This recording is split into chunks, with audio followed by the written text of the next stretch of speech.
Hey guys, it's another video. Sorry, I know you had voted to not have this one be a video lesson.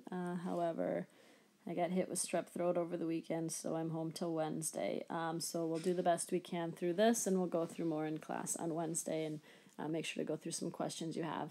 What I did was I went through the class kick that you guys worked on in class yesterday, and the code is on the screen here if you need to reference it. And I scored you on the 8 questions that were assigned. Just 0 or 1, maybe somewhere a little less than 1 if it was like a minor mistake.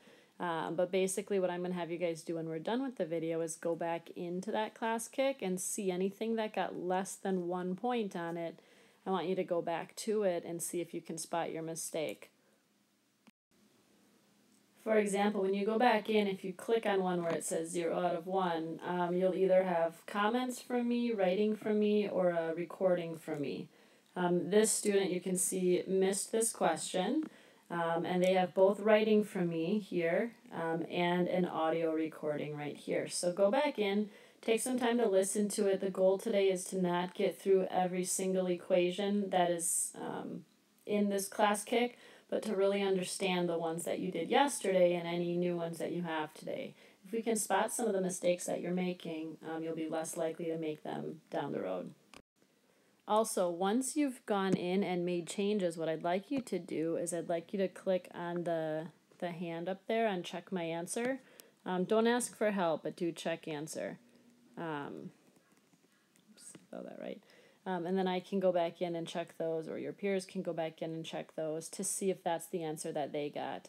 And you guys, I'm going to ask that if you did not get one correct, I would rather you not be the one checking somebody else's, just in case you accidentally have the wrong answer too, okay? So only check the ones that you know that you got correct. So the first thing I want to do is look at a couple that a lot of people missed yesterday, just to look at some common mistakes. This was number 3 from yesterday's class problems. You guys did a great job of showing what you were multiplying it by, which was 15. But what I want you to get in the habit of doing is drawing that little arrow over the top to show as you multiply each of the terms. So I have 15x over 3 minus 15x over 5 equals 45. Now that piece right there is the part that a lot of people missed. People who made mistakes on number 3 tended to forget to multiply that whole number by 15, and they just left it as a 3. Okay, from here, we just divide out. We have 5x minus 3x equals 45. And so we have 2x equals 45. I go in and I divide both sides by 2 to figure out that x equals 45 halves. Or I can do 22 and a half, or you may have left it as 22.5. Any one of those would work for your final answer here. Another thing I wanted to make sure that we talk about is that when you end up with a decimal at the end that's really messy, it would be better to just keep it as a fraction. So number 7 was a good example of that one. I'd like to go through that with you now too. All right, you don't need to record, I just want you to watch. A lot of people notice we're multiplying this by 60. That's the least common multiple of 10 and 12. And so I end up getting 60x over 10 plus 300 over 12 equals 180x minus 60. So I distributed that 60 to everything within parentheses.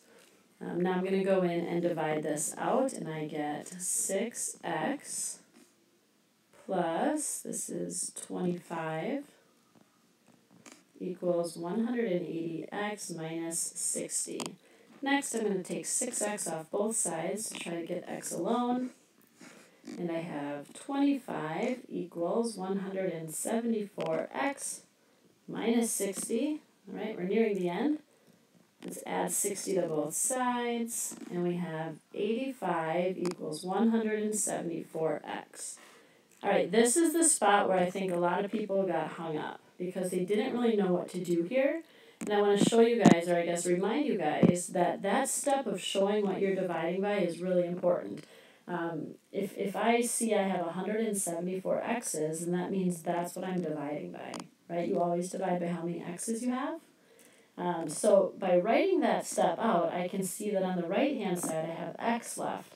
And on the left-hand side, if I grab my calculator and I did 85 divided by 174, I'm going to get 0.488505747. It's going to keep going. I don't want to round that off. It won't be as accurate. I can just leave it as a fraction. So the fraction is just this right here. We have to say 85 over 174. Sometimes you'll end with a fraction that can be reduced, but this is not one of them. That is already simplified, so that would be our final answer. I do want to point out, though, some people I think had the right idea, but we're dividing 174 by 85. And when you do that, you get an answer of 2.0 something.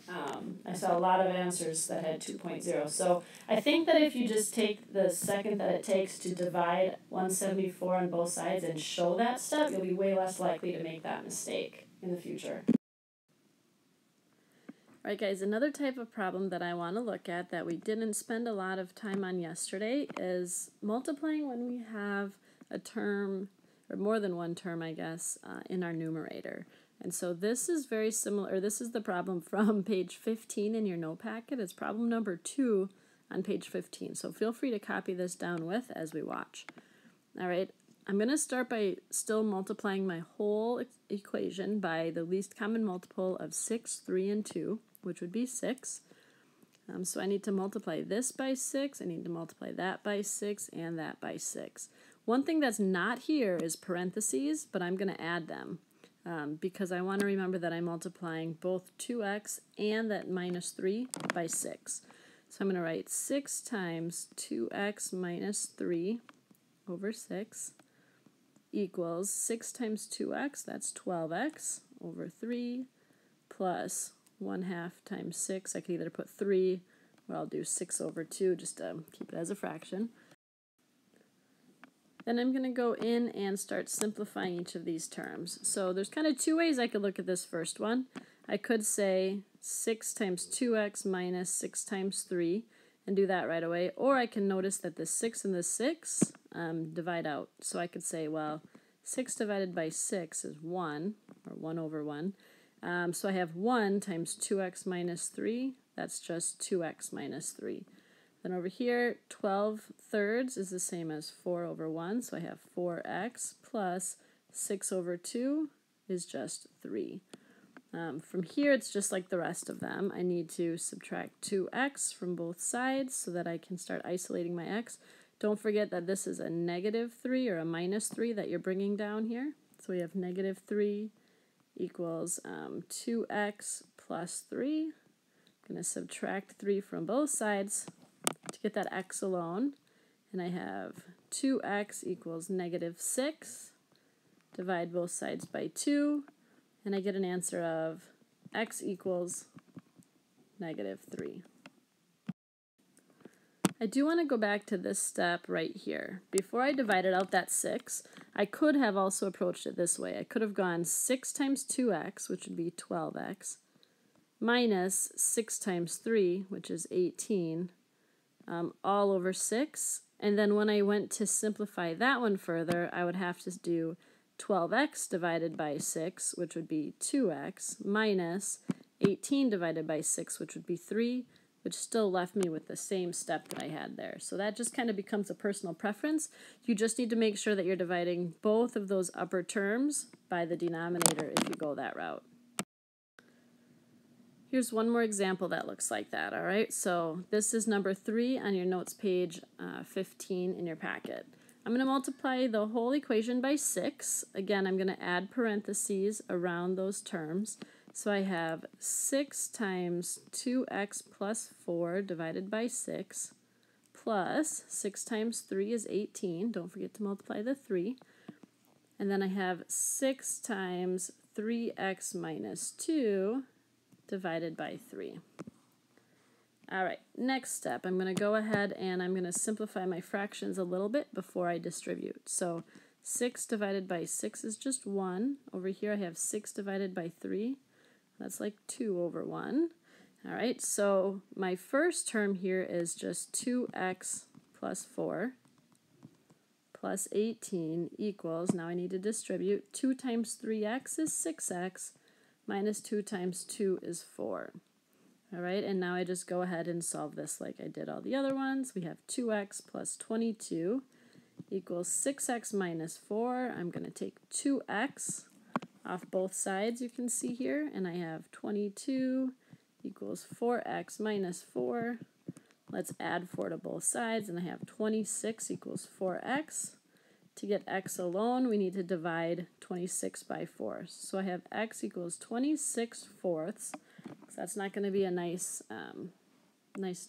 whole number there. But I do need to reduce it so that it's in lowest terms. Both of these numbers are divisible by 2. So that would leave me with x equals 13 halves, or you could say 6.5 or 6.5. Ah, it's off the page, but you know what I mean. All right, so hopefully this helps you a little bit. All right, so what I'd like you guys to do now is go back into the same class kick link that we were in yesterday. Make sure you use the same name, first and last name if you did first and last name yesterday, just because it will make you start over if you type in a different name. And then also go back into the ones that you missed yesterday, anything that got less than 1 out of 1, and correct any mistakes you made. Make sure you click check when you're finished so that me or another student can check, and then go ahead and keep trying the new problems at the end. And then we'll go through those when I come back on Wednesday. All right, hope this helped, and I'll see you tomorrow.